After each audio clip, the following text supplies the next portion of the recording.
Okay, so welcome to our remote learning science lab.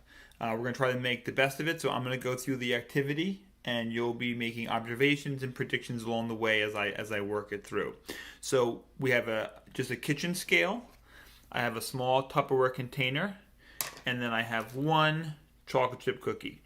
So the first I'm going to do is so I can find the mass of just the cookie without worrying about the Tupperware container is I'm going to put this on the scale, and you can see that it says that it's 29 grams. So I'm going to zero that out, which means that I'm going to tell the scale to forget that the container is even on there. So now when I click it once, you can see that it has 0 grams even though it's there. It kind of forgets that it's there. So I'm going to place the cookie in the container.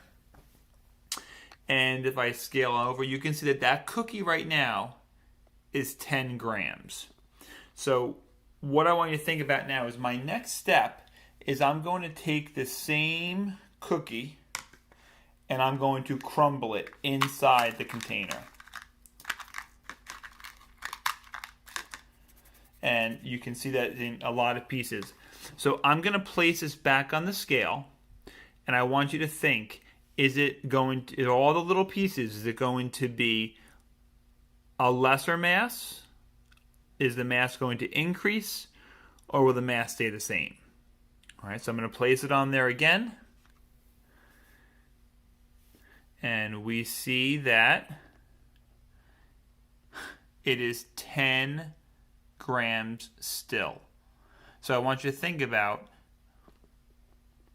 as I breathe on it, I think the scale is going. So I'm going to stay back here as it stays.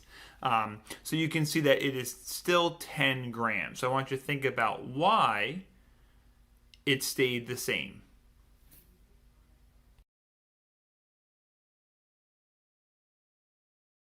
Okay, for the next experiment, we're going to be looking at salt and water as a solution. So you need the same scale. I have a container of salt. I have a graduated cylinder of water. I'm going to need a funnel, and then I have something to mix it with. So I have my lightsaber chopstick. So I'm going to put first the water and the cylinder, the container of salt, and then the chopstick all on the scale. And you can see that it's 103 grams. Okay, so what I want you to think about now is when I put the salt into the water, mix it up, and then I reweigh it, will the mass stay the same? Will the mass be greater, or will the mass be less as the salt dissolves in the water? So I want you to make your decision now. And we're going to use a funnel so I don't spill it everywhere. So the salt is now in the water. I'm going to mix it up.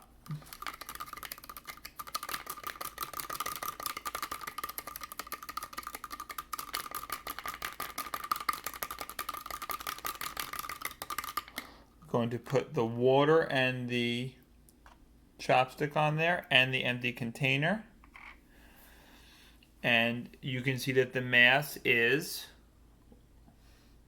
104, 103, 104. So I'm gonna it's kind of teetering tottering back. I bet you because the water's moving, and it comes back to the 103. So I want you to think about your answer and as to why it turned out to be this way.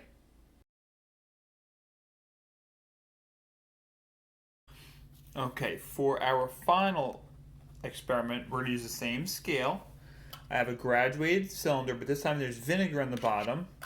And then I have a balloon that has baking soda in the top of it. So I'm going to put the balloon, the graduated cylinder, and the baking soda and the vinegar all on the scale. So at this point right now, we are at 38 grams. 38 grams. So I think we all know by now that when you put baking soda and vinegar together, you have that volcano eruption approach, a chemical reaction. So what I want you to think about now is when I dump the baking soda into the graduated cylinder of vinegar and the chemical reaction happens, all that fizzing and bubbling is going to happen, and then we'll have a precipitate as well. Is the mass going to stay at 38? Is it going to increase or decrease as the chemical reaction takes place? So I want you to think about it now, and then get ready for the chemical reaction. So here we go.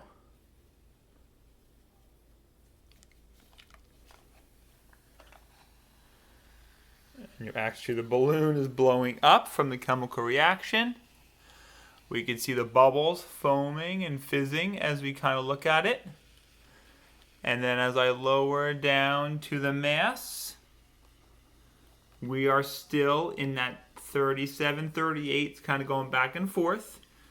But you can see that after the chemical reaction is done, we are at 38 grams still. So I want you to think about why that might be the case and how that relates to anything else you might have done before.